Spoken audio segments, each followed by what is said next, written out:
le désir de vengeance émerge souvent en réponse à une injustice ou à une blessure profonde. C'est une émotion puissante et primordiale, enracinée dans le besoin de rétablir un équilibre perturbé. Lorsque quelqu'un nous fait du mal, notre instinct peut nous pousser à rendre l'appareil, pour restaurer notre dignité ou un sentiment de contrôle.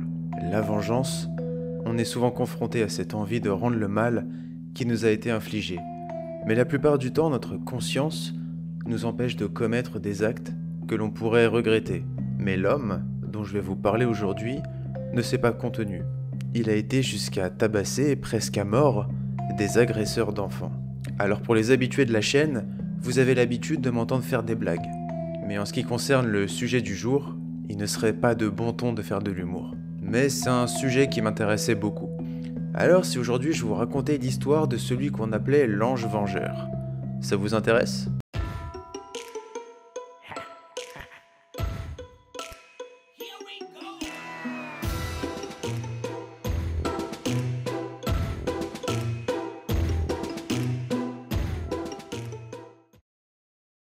Jason Vukovich est né à Anchorage, en Alaska, aux États-Unis, le 25 juin 1975. Lui et son grand frère ne connaîtront pas leur vrai père. Ils vivront un temps seuls avec leur mère, avant que celle-ci ne se mette en couple avec un certain Larry Lee Fulton, qui va finir par adopter les deux enfants.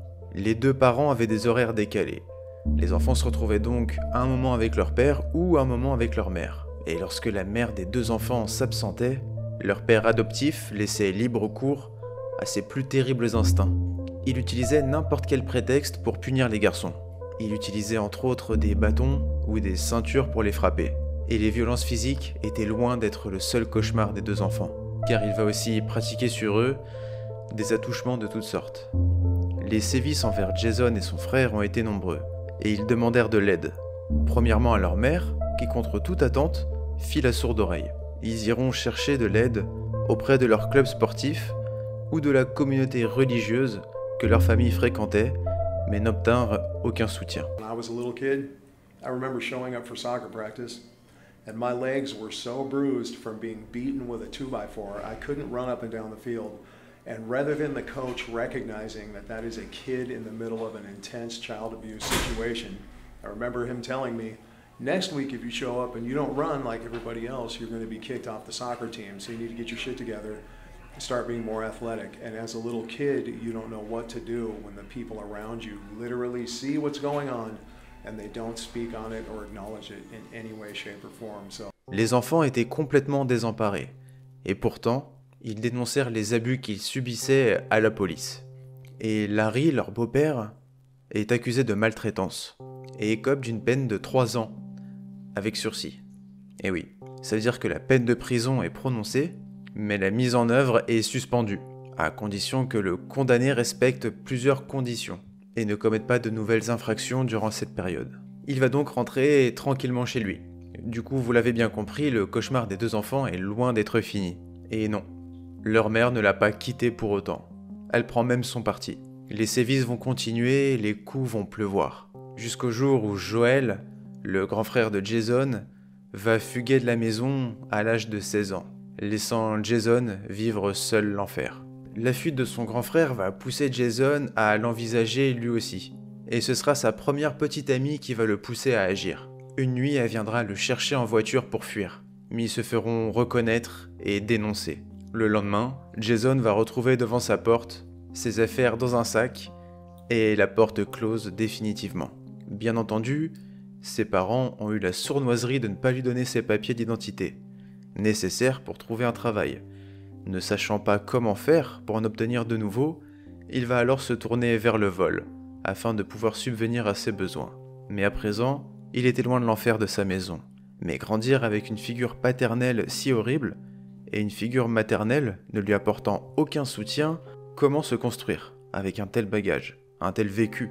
Jason va porter en lui une graine qui peu à peu va germer. Il va, durant une dizaine d'années, parcourir les routes, allant de travail en travail, certains légaux, d'autres non. Jason est à la recherche de paix, puis va prendre la décision de revenir à Anchorage, sa ville natale. Et pourtant, c'est pas ici qu'il va trouver la paix. bien au contraire. À présent, les gangs et les trafics en tout genre ont gangréné la ville, et Jason doit faire avec, et fréquenter toutes sortes de personnes à Anchorage, et à en connaître tous les secrets les plus sombres.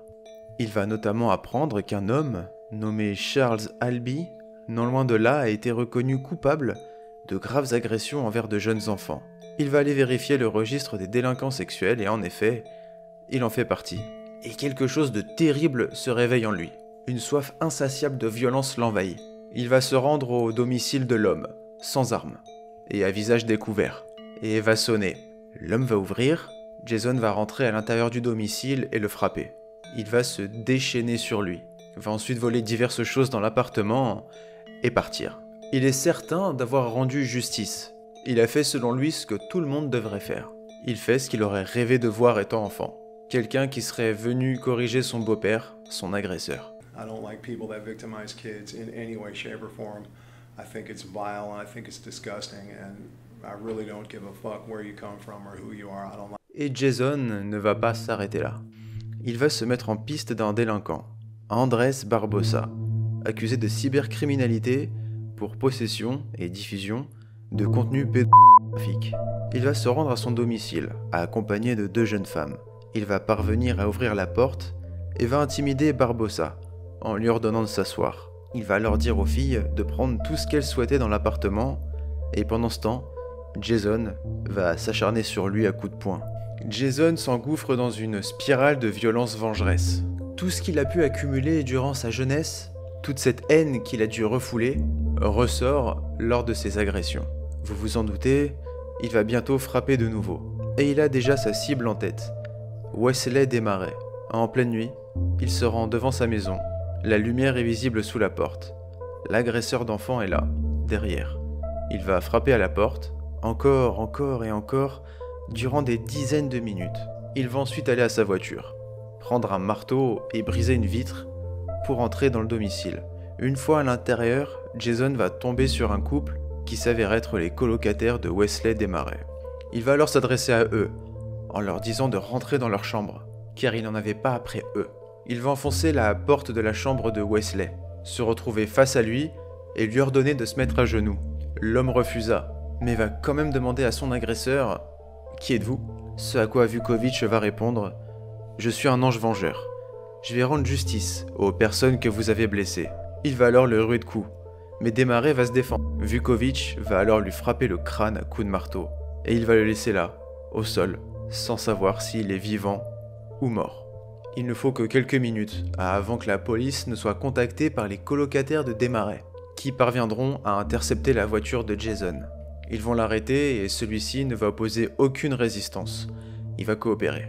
Après son arrestation, le cas de Jason Vukovic va faire le tour des médias et enflammer l'opinion publique. Un homme qui s'en prend à des agresseurs d'enfants, ça plaît beaucoup. A man who called himself an avenging angel was in court today.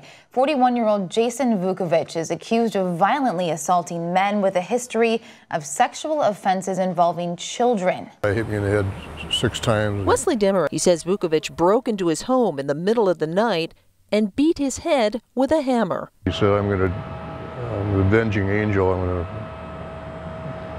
mete out justice for the people you hurt. Jason est accusé formellement de 3 agressions, même si on en soupçonne une dizaine.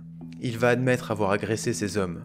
Il n'a d'ailleurs aucun remords. Pour lui, c'était normal.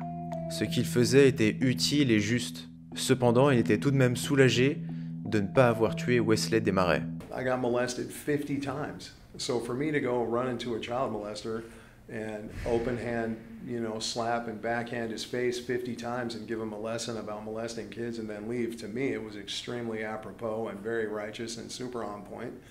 And I didn't see why anyone would have any issue with it. I didn't see why other people were not doing it. I suppose it's important to note that every single thing I did and where I went was for very personal and private reasons. There were individuals that were directly affected by these people, and I wanted to do something for them. When I was a little kid, if anybody would have given a shit and kicked the door in and beat the brakes off the dude that was molesting me, I would have given a cheer. I would have believed in things greater than myself and miracles and all the sort of stuff they were trying to teach us in church. But that never happened. I was taught that your neighbors don't care about you. Durant son procès, il aura la surprise de pouvoir compter sur le soutien de son frère, qui sera là pour témoigner en sa faveur. D'autres témoins seront là également, mais au contraire, pour témoigner contre lui. Et ce sont deux des victimes de Jason, qui, rappelons-le, sont des pédophiles. Jason Vukovic va donc être condamné à une peine de prison de 28 ans en 2018, dont 5 ans avec sursis et 5 autres en probation. Cependant, une vague de soutien va être lancée en sa faveur. Énormément de gens le voient non pas comme un criminel, mais comme un héros, un ange vengeur. Il y a également de nombreuses pétitions qui ont été lancées pour le libérer. Ce qui est intéressant de découvrir, c'est que Jason est extrêmement lucide sur sa situation. Certes, il ne semble pas éprouver de remords sur les agressions qu'il a commises, mais il sait tout de même que ce n'est pas un comportement à avoir. Seulement, il clame qu'au moins lui, il essaye de faire bouger les choses, et s'indigne d'avoir pris une 20aine d'années de prison, alors que de nombreux abuseurs d'enfants, eux, n'ont que de très légères peines. Il est donc conscient que ce qu'il a subi durant son enfance a changé sa manière d'être, et qu'il aurait besoin d'un suivi psychologique et d'une thérapie. Aujourd'hui, Jason Vukovic purge sa peine de prison. Il va avoir un bref contact avec sa mère, avec qui il avait perdu contact depuis des années. Elle a tenu à lui donner une lettre de son beau-père qui venait de décéder. Jason aura espoir de renouer avec Joel, son frère, mais celui-ci, désireux de laisser la plus douloureuse partie de sa vie derrière lui, va décider de partir loin de Jason. Celui-ci est donc seul, brisé par une enfance chaotique, mais soutenu par des milliers de personnes, qui pour la plupart ont vécu des choses similaires. That sort of person and what they do, it creates waves of pain that just keep on going. Look at what I'm living right now. This is all created by a child molester when I was a little kid. That's what caused all of this. I live in a fucking prison. Everything I own in this world is in a cardboard box, you know, and I should have had a much better and much more happy and meaningful life. Merci d'avoir regardé la vidéo jusqu'au bout. Comme vous avez pu le remarquer, le ton était assez différent. Plutôt sérieux et premier degré comparé à d'habitude. Mais c'est un sujet sur lequel j'avais vraiment pas envie de plaisanter. D'ailleurs en France, il existe un numéro d'urgence, le 119, qui permet de signaler maltraitance, harcèlement et violence sur enfants. Vous avez pu le comprendre, ces cas sont bien plus répandus autour de nous qu'on peut le penser. Et de nombreuses vies sont brisées par des abus. Sur ce, les amis, n'hésitez pas à me soutenir, en vous abonnant à la chaîne, en mettant un petit like, et en regardant surtout les autres vidéos de la chaîne. Ça me fait plaisir, et ça fait avancer la chaîne. Vous pouvez aussi rejoindre la chaîne, c'est un petit abonnement qui vous permet, pour l'instant, de regarder les vidéos en avance. Et sur ce, moi les amis, je vous dis à très bientôt.